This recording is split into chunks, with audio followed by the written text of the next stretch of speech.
안녕하세요. 한국소비자원 서포터즈 인제대학교 SCS팀입니다. 이번 영상은 전자상 중고거래 피해 사례들과 피해자 인터뷰에 대한 내용입니다. 첫 번째 사례입니다. 가 씨는 중고거래 카페 삽니다에 키보드를 구매한다는 게시글을 올렸습니다. 곧 판매하겠다는 사람이 나타나 구매 의사를 밝히고 돈을 입금했습니다. 하지만 돈을 받은 후 판매자가 물건을 보내지 않아 수차례 연락을 시도했지만 허사였습니다. 이후 판매자가 유명 오디션 프로그램에 출연했었고 가족 중 한 명이 유명 웹툰 작가인 것을 알게 되어 판매자의 가족과 연락을 해 환불을 받을 수 있었습니다. 두 번째 사례입니다. 최 씨 역시 단종된 부품을 구하기 위해 중고거래 플랫폼에서 거래했고 입금 뒤 판매자는 연락이 끊어졌습니다. 이후 최 씨는 금융 사기 방지 서비스인 더치트를 통해 판매자가 사기 전력이 있다는 것을 알게 되었습니다. 이후 사기범과 대화한 증거 사진을 캡처하고 은행에서 이체 명세서를 발급받았습니다. 이렇게 수집한 증거 자료를 가지고 경찰서에 사건을 접수하였고 2달 후 경찰의 수사로 피해자 최 씨는 금액을 돌려받을 수 있었습니다. 다음은 전자상 중고거래 피해자 인터뷰 내용입니다. 피해자는 이 씨, 21세 여성으로 2021년 4월 8일 오후 11시경 피해를 발생하였습니다. 피해 금액은 150만 원이었고 피해 발생 전자상 중고거래 플랫폼은 당근마켓이었습니다.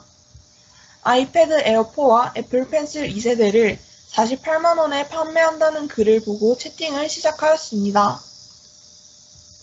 사기범은 코로나 때문에 직거래가 힘들 것 같으니 48만 원의 절반인 24만 원만 입금한 뒤 택배 수령 후 나머지 24만 원을 입금하도록 요구하였습니다. 피해자는 24만 원을 입금하였고 사기범은 회사 계좌는 수수료 때문에 입금 확인이 불가능해 24만 1,000원을 보내면 입금 확인과 동시에 24만 원은 자동 환불이 된다고 24만 1,000원을 추가로 요구하였습니다.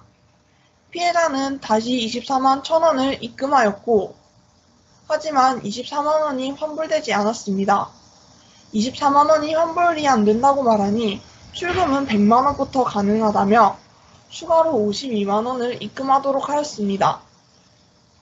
피해자는 52만 원을 입금하였고 사기범은 입금 내역이 너무 자주 찍혀 전산상에 오류가 생겨 마이너스 50만 원으로 나오니 다시 50만 원을 입금할 것을 요구하였습니다.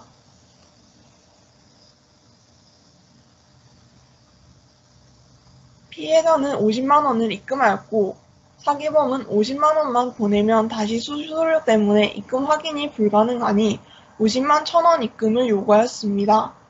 하지만 피해자는 이제 통장에 돈이 없다고 말을 하였고 사기범은 정말 돈이 없는 게 맞냐며 통장 잔고를 캡처해서 보내도록 요구하였고 잔고에 돈이 없는 것을 확인하고는 다른 계좌가 있는 것이 아니냐고 화를 내더니 연락이 두절되었습니다.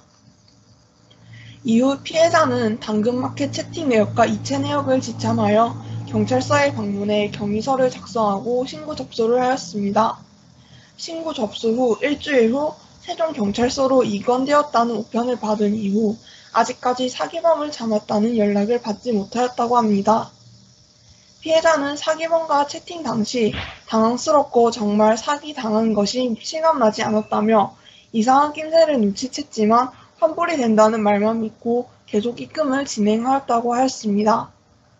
경찰서에 신고를 할 당시 금방 사건이 해결될 것이라 믿었지만 약 3개월이 지난 지금까지도 아무 연락이 없어 심란한 상태라고 밝혔습니다.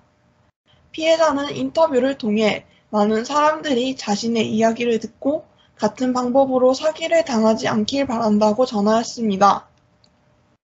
출처 및 참고 문헌입니다. 이상 한국소비자원 서포터즈 인제대학교 SCS팀이었습니다. 감사합니다.